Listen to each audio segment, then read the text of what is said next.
You know, the few people I've told I was going to be reviewing this were like, why? At that point, my only response could be just a training exercise.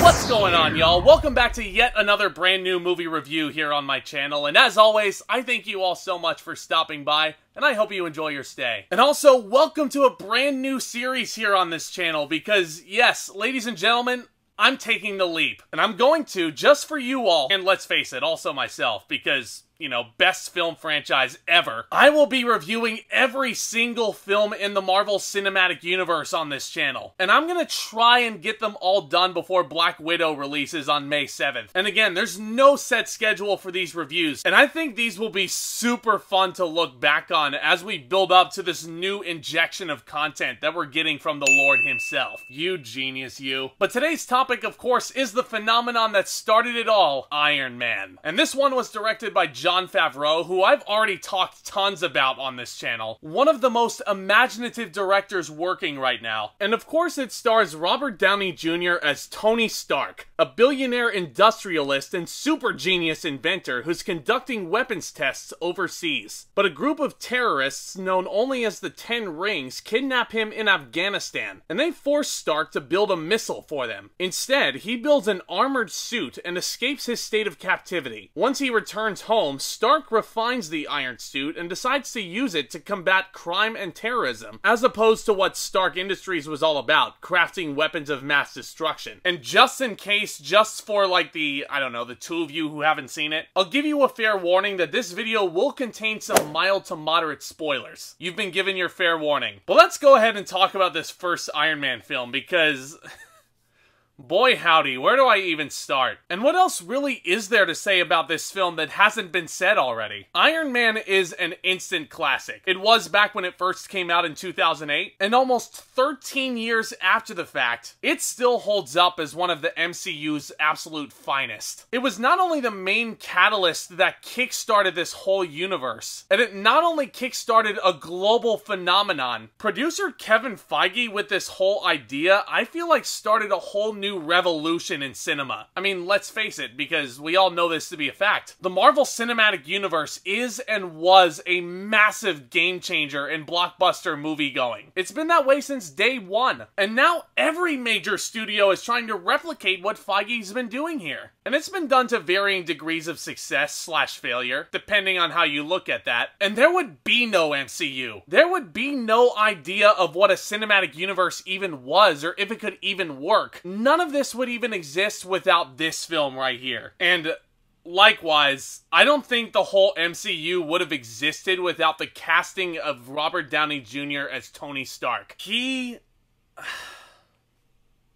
God, I don't want to get emotional yet. That's later. That's later. But this was considered by many to be his true comeback performance, his ultimate tour de force. And RDJ is legitimately perfect in this role. He's got every tool in the book to play Tony Stark to perfection. He's sarcastic, he's witty, he's arrogant, he's a womanizer, but also charming and fun, and is perfectly able to adapt to his surroundings and any godforsaken situation he finds himself in. I mean, could you imagine this guy in the middle of a global pandemic? Trust me, he'd find his ways to be super ultra productive with all this time. I mentioned his wit just now. The writing for this film plays a huge factor in that because it is legitimately that perfect. I mean, there's sarcasm and zingers aplenty. This stuff is right up my alley. But the screenplay also knows when to take a step back and be serious or touching or aggravating even. This is legitimately one of my favorite scripts that's come out in the last 15 to 20 years. And I realize how ironic this is because it had 4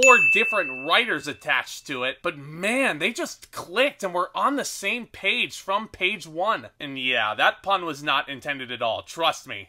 Here's an interesting fun fact. Terrence Howard plays Rhodey in this film, not Don Cheadle as we would come to get used to. And I'll admit, on this rewatch, it was honestly really distracting seeing Tony Stark calling this guy Rhodey. And it took me a second to get used to the fact that it wasn't Don Cheadle on this rewatch. But despite that, the fact of the matter is that Terrence Howard was super good as Rhodey. He was witty, he was charismatic, he and RDJ did play off each other quite well. But if you rewatch rewatch this film today in 2020, after getting so used to Don Cheadle, especially over this past decade or so, it can be a little bit jarring. And all due respect, I don't necessarily think the chemistry was nearly as strong as it was with Cheadle. But all things considered, Howard did a really nice job here. And of course, you also have Gwyneth Paltrow in her first appearance as Pepper Potts, and she was just super sweet and loyal. The way her and Tony Stark come together is the most Tony Stark way it could have happened, but it's also the least Tony Stark way it could have happened, if that makes any sense. I kid, but she again had excellent chemistry with RDJ that will carry over for at least another decade after this. And it is one of the sweetest relationships I can recall in recent comic book movie history. And of course, in this film, our villain is Obadiah Stone, played by the one and only Jeff Bridges. The dude certainly abides. Man, oh man, guys, what a fun villain this was. The student-teacher dynamic is certainly there between him and Tony Stark, and you understand his motivations. They are super clear from the get-go, and they are also super simple. He basically just wants to keep making WMDs to maintain his conservative beliefs of how Stark Industries should be run. Tony basically denounces that, Obadiah takes exception, and whoop-de-doo, you have conflict. He definitely is a very interesting character with an amazing turn by Jeff Bridges. But I will admit, guys, this character is actually where I would nitpick this first Iron Man. And this is really stretching it thin, because this movie is damn near perfect. But Obadiah, to me, as a character, feels very textbook. He's not really offering much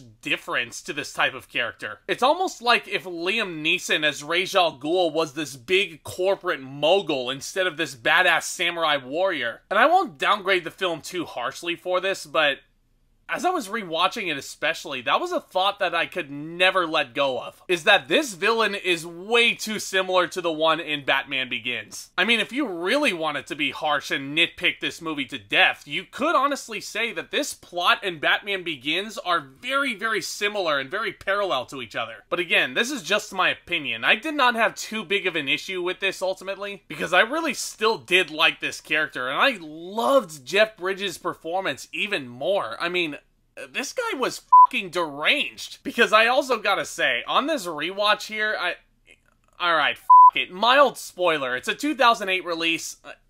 Just fuck it. I forgot how goddamn demented it was seeing him pull the iron heart out of Tony Stark's chest and, like, temporarily paralyzing him there. Like, ew! And I briefly mentioned it earlier, but the action in this film is so fun. And we get so many different layers of action as well. We get the underground tunnel chase scene with Tony Stark against the 10 Rings that's super intense. You have that really fun chase sequence through the air where Rhodey becomes the first outlier to find out that Stark is Iron Man. And of course, you have that big spectacular climax with Tony and Obadiah squaring off with their respective armor. And man, this action is such a spectacle. A true comic book extravaganza coming to life on the big screen. And these action sequences, and every scene really, directed to perfection by Jon Favreau. I really love everything he's doing behind the camera here. That combined with the visual effects, I mean, this is an absolutely stunning looking feature, guys. And I also gotta mention something about this, because I don't think this aspect of Iron Man gets enough credit like it deserves. The editing in this film is a thing of beauty, and you'll notice how good it is right from the top of the film when you see Tony Stark in that Jeep and we're introduced to the character for the first time. The way that scene is edited makes for one of my